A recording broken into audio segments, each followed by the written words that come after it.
We're still waiting for President Cyril Ramaphosa to speak to us. In fact, I'm told that the President is now starting to speak. Let's go to him. This evening, on the fulfillment of a responsibility that was given to the President of the Republic nearly 6 years ago. Yesterday, I submitted to Parliament Cabinet's response to the recommendations of the Judicial Commission of Inquiry into allegations of state capture, corruption, and fraud in the public sector. This evening, I wish to outline the critical actions that government is taking and the work that has already been done to give effect to the Commission's recommendations and forever bring an end to state capture in our country. This was no ordinary commission of inquiry. It was a commission whose work will have a lasting impact on our democracy and our country and its people. 25 years ago, our new democratic constitution came into effect. As we celebrated this fulfillment of the struggle of the people of South Africa for democracy and peace and freedom, few people could have imagined the depths to which our country would be dragged by greed, selfishness, and the abuse of power.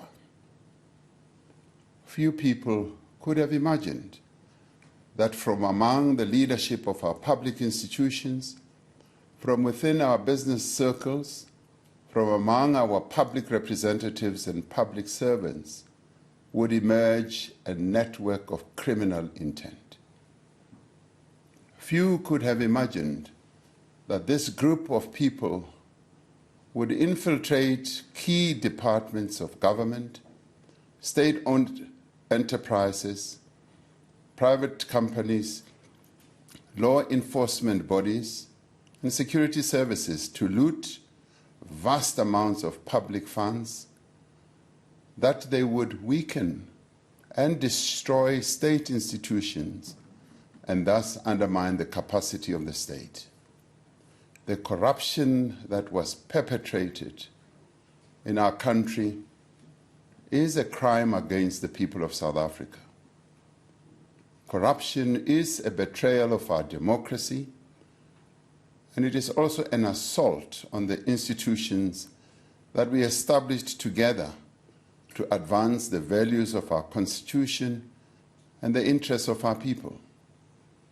The money that was stolen robbed our people of resources that should have led to the development of our country and improved the livelihoods of our people. Yet even as state capture and corruption sought to compromise our democracy and destroy our institutions, our democracy remained resilient and the people of South Africa stood firm, defiant, and resolute. Despite our achievement at bringing state capture to an end, its effects remain. The difficulties and challenges our country is facing today have many causes, but state capture made a substantial contribution to many of our challenges. When we do not have enough locomotives to carry goods to our ports, when our power stations fail, when our national airline closes routes and cancels flights, when the employees of a state-owned enterprise are not paid, and when our security services are slow to respond to public unrest, we feel the hand and effects of state capture. We see the effects of state capture in other areas as well, in our weakened institutions, in the substantial public debt of some of our institutions, in poor service delivery, and in diminished public confidence in the state. The Commission's report notes that state capture was facilitated by a deliberate effort to subvert and weaken law enforcement and intelligence agencies so as to shield and sustain illicit activities, avoid accountability, and to disempower opponents. That is why, even as the State Capture Commission was being appointed in 2018, this administration was taking decisive steps to end state capture and rebuild our institutions. Since the start of 2018, we have appointed new leadership at the Hawks, an institution that was targeted for weakening, which has since then secured 4,500 convictions for corruption and other priority crimes. The National Prosecuting Agency was another institution that was deliberately weakened. We have appointed a new National Director of Public Prosecutions on the recommendations of an independent panel following a transparent public process. We established the NPA Investigating Directorate to prosecute state capture and other significant corruption cases. And now, to further strengthen existing anti-corruption capabilities, the Investigating Directorate will be established as a permanent entity within the NPA. We appointed the SIU Special Tribunal to expedite the recovery of stolen goods. Since its establishment, it has recovered over 8.6 billion rand. We undertook measures to end corruption and the politicization at State Security Agency. We amended the State Capture Commission regulations to enable the sharing of information and resources within the NPA and other state capture cases. We appointed new leadership at the South African Revenue Service, SARS, and are rebuilding the institution in line with the recommendations of the Nugent Commission, which were also endorsed by the State Capture Commission. As a result of these efforts, several major state capture and other serious corruption cases have been brought to court. Yesterday, I submitted to Parliament the Cabinet's response to the findings and recommendations of the Commission of Inquiry into State Capture in fulfillment of an order by the judiciary. The submission of this response is a firm and clear indication of the primacy of the rule of law and a demonstration of our democratic system at work. This response constitutes an ethical, moral, and institutional departure from the abuses revealed by the State Capture Commission. This response is also intended to be a platform to mobilize all sectors of our society against fraud, corruption, and state capture now and into the future. We are submitting this response to Parliament 6 years to the month since former Public Protector Advocate Thuli Madonsela released her State of Capture report. The Public Protector's State of Capture report related to an investigation into complaints of alleged improper and unethical conduct by several state functionaries and private individuals and companies. Having witnessed the proceedings of the State Capture Commission, which were public for all to see, for close on to 4 years, you, the people of South Africa, naturally seek restoration, redress, and accountability. You expect your country's economy and its state to be ethical and free of corruption as it serves your needs and the broader interests of all our people. The actions we are taking and the implementation of the Commission's recommendations are designed to provide redress in respect of the events of the past and to advance the renewal of our society. Through the implementation of the actions contained in this response, we can start a new chapter, a new leaf in our struggle against corruption. We are indebted to the many courageous and brave whistleblowers who brought various allegations of fraud and corruption to the attention of the public protector, and those who gave evidence to the State Capture Commission. We are indebted to the men and women who executed their functions tirelessly and honestly in our criminal justice institutions, who, without fear or favor, worked to turn testimony presented to the Commission into evidence that can now be of use in prosecutions. We are indebted to the diligent public servants and public representatives, researchers, many journalists, activists, workers, and business people who uncovered, spoke out against, and resisted state capture. Given the impact that fraud and corruption had in our country, the response to state capture must be a national effort. During the course of its work, the Commission heard evidence from over 300 witnesses and held more than 400 days of hearings. The report of the Commission, consisting of 6 parts, was handed to the President over a period of 6 months.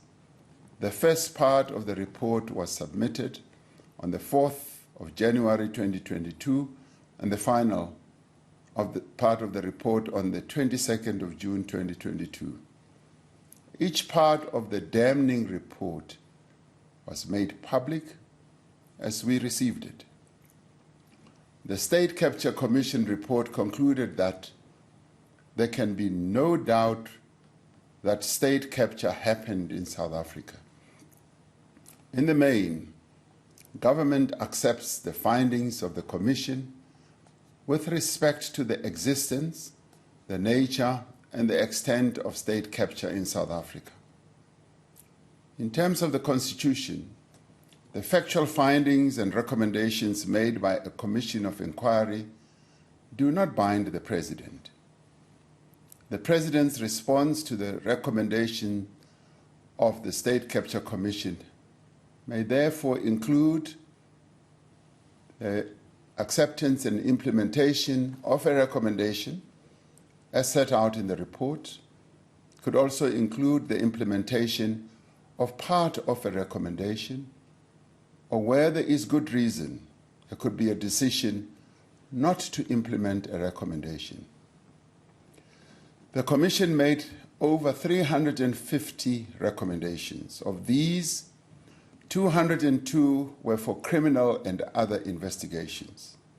27 were recommendations for the recovery of assets. 15 were referrals to other state bodies for disciplinary offenses, tax offenses, delinquency of directors, and other misconduct. 11 were referrals to professional and regulatory bodies for further investigation of individuals for alleged violation of professional codes. 5 recommendations propose constitutional changes. 26 recommendations proposed legislative changes, and there were 64 recommendations requiring operational or regulatory changes. The Commission also proposed the establishment of 2 new institutions and also proposed that there should be a commission of inquiry, which I will deal with in a while. The recommendations were directed at several institutions, both within the state and more broadly in society. The Presidency, in acting on this, sent copies of the report for consideration and action to the following bodies: the African National Congress, the Airports Company South Africa, Alexco, the Auditor General of South Africa, the Banking Association South Africa, the City of Johannesburg, Dinel, the Directorate for Priority Crime Investigation, ESCOM, the Financial Intelligence Center, the Free State Provincial Government, the Independent Electoral Commission, the KwaZulu-Natal Provincial Government, the Legal Practice Council, Magistrates Commission, the National Assembly, the National Council of Provinces, National Prosecuting Authority, the Northwest Provincial Government, Office of the Inspector General, Passenger Rail Agency South Africa, South African Airways, South African Broadcasting Corporation, the South African Institute of Chartered Accountants, South African Police Service, South African Reserve Bank, SARS, the State Security Agency, and Transnet. The greatest number of recommendations were directed to the law enforcement agencies for investigation and possible prosecution and for the recovery of misappropriated funds. While these agencies are within the executive arm of the state, they are constitutionally and legislatively required and mandated to exercise their responsibilities independently without any fear or favor or prejudice. Since the start of the work of the Commission, significant resources have been made available to build and to rebuild the capacity and capability of law enforcement agencies to respond effectively to the findings and recommendations of the State Capture Commission. As a result of this work, the investigating directorate that we established within the National Prosecuting Agency has to date enrolled 26 cases. It has declared 89 investigations, and 165 accused persons have appeared in court for alleged state capture-related offenses. Our law enforcement agencies have to date been granted freezing or preservation orders to the value of 12.9 billion rand. A total of 2.9 billion rand has been recovered and returned to the affected entities, and SARS has collected 4.8 billion rand in unpaid taxes arising from the work of the Commission. Consideration is being given to claims for civil damages against companies implicated in state capture and to ban them from doing business with the state. In addition to the people and companies named in the Commission's report, analysis by the Financial Intelligence Center has identified a further 595 individuals and 1,044 entities that may be implicated in the flow of funds from state capture. Relevant information has been compiled into reports to various law enforcement agencies, other bodies like the State Security Agency, the South African Reserve Bank, the Public Protector, the Independent Police Investigative Directorate, and the Financial Sector Conduct Authority, and a number of law enforcement agencies in other countries. In addition to recommending actions against the perpetrators of state capture, the Commission made 95 recommendations that would require constitutional, legislative, regulatory, and operational changes. It also made recommendations on the establishment of new institutions. I'd like to outline here some of the key reforms that government is taking in response to the Commission's recommendations. The Commission made detailed recommendations about the establishment of an independent public procurement anti-corruption agency. It also recommended the establishment of a permanent anti-corruption commission that would have oversight over both Parliament and the executive. The Commission's recommendations underline the need for a coherent and integrated approach to combating corruption, fraud, and maladministration. It is therefore appropriate that these recommendations form part of a fundamental redesign and review of the country's anti-corruption architecture. Based on the advice of the recently appointed National Anti-Corruption Advisory Council and the outcomes of a review of our anti-corruption architecture by the Department of Justice, a comprehensive proposal on an effective and integrated anti-corruption institutional framework will be produced for public consultation, finalization, and implementation. To address concerns about the independence of the NPA, legislative amendments will introduce greater transparency and consultation in the selection and appointment of the National Director of Public Prosecutions. This will draw on the process that we adopted for the selection of the current NDPP. The State Capture Commission made several detailed recommendations with respect to procurement reform, which we support and accept and are working to put into effect. The abuse of the procurement system was one of the main ways that taxpayer funds were illicitly diverted to private interests instead of providing value to the people of our country. The Public Procurement Bill, which is expected to be finalized and submitted to Parliament by March 2023, will address many of the Commission's recommendations. These recommendations include the introduction of a code of conduct setting out the ethical standards for procurement, protecting accounting officers from criminal or civil liability for acting in good faith, harmonization of public procurement legislation, making procurement more transparent, and establishing a professional body for public procurement officials. As recommended by the Commission, lifestyle audits for the President, Deputy President, Ministers and Deputy Ministers is being managed by the Director General in the Presidency and undertaken by an independent external service provider.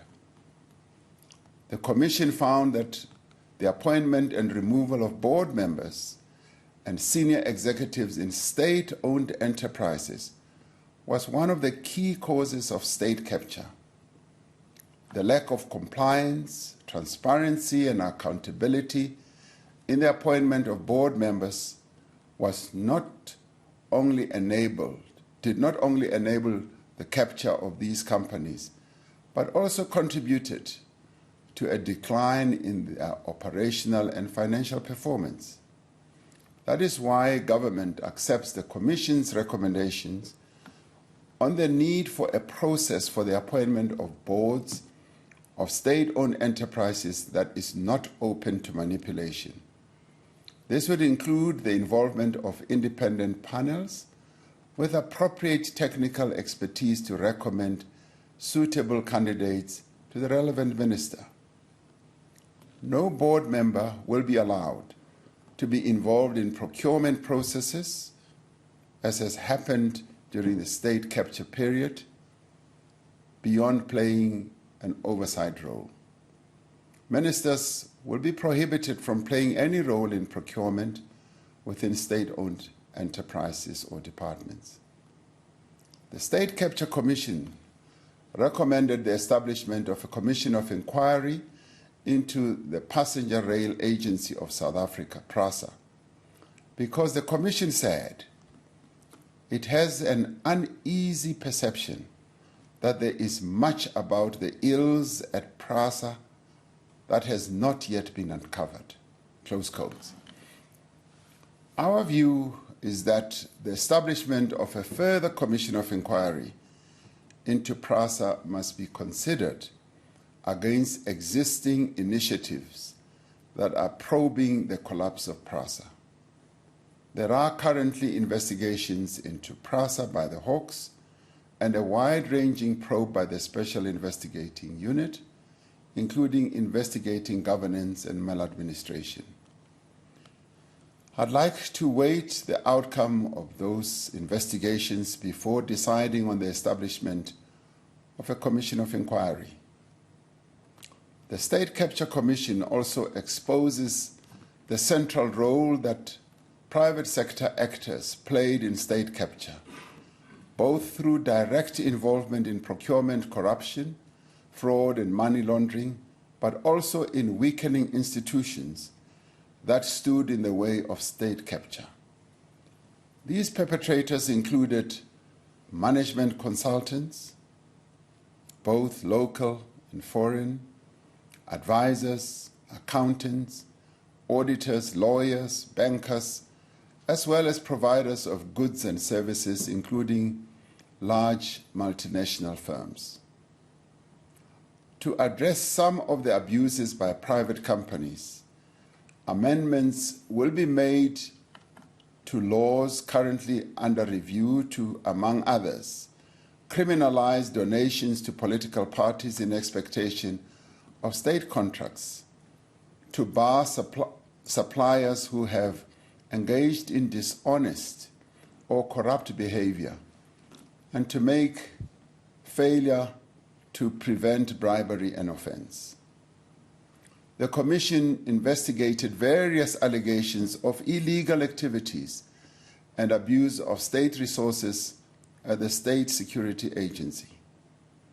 The Commission found that weaknesses in our intelligence services regulatory framework made them particularly vulnerable to abuse for political and personal gain.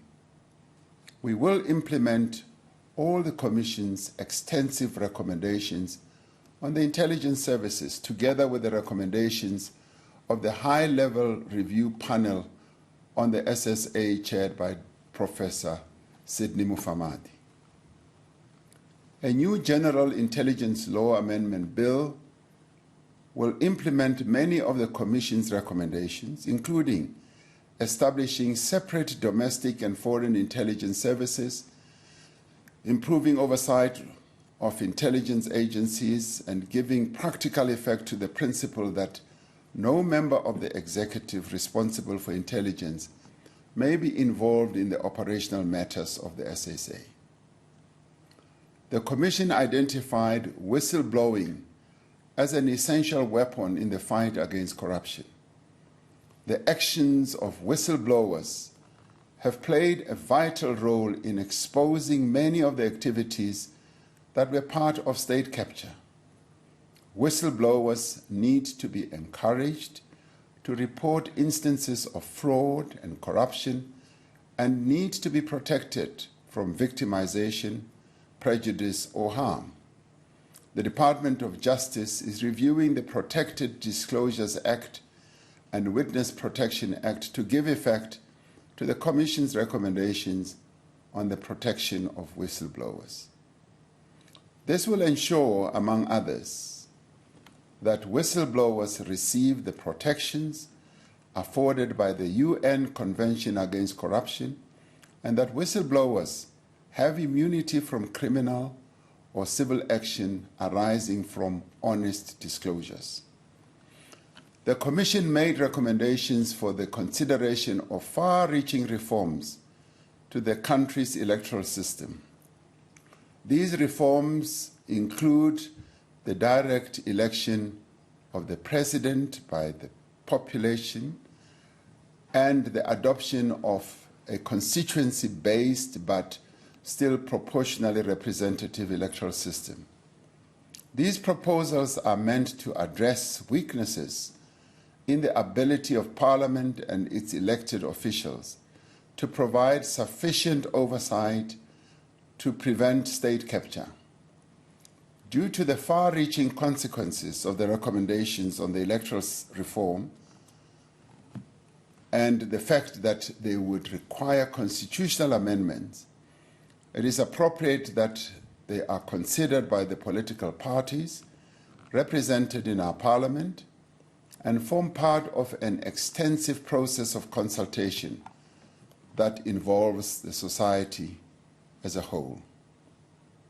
These consultations should take into account of the broad-based engagement, as well as views that were expressed by our people right across the country in the drafting of our Constitution. The State Capture Commission made certain observations with respect to the responsibility of the President and Premiers for the actions and failures of ministers, deputy ministers, and MECs, respectively. The Commission made the fundamental point that persons who occupy positions in government must be people of integrity who conduct themselves ethically and in compliance with the law. Therefore, in exercising my powers with respect to members of the executive, I'm required to consider the Commission's findings, recommendations, and observations about particular individuals. In this regard, I am attending to the Commission's recommendations and observations on members of the executive against whom adverse findings were made.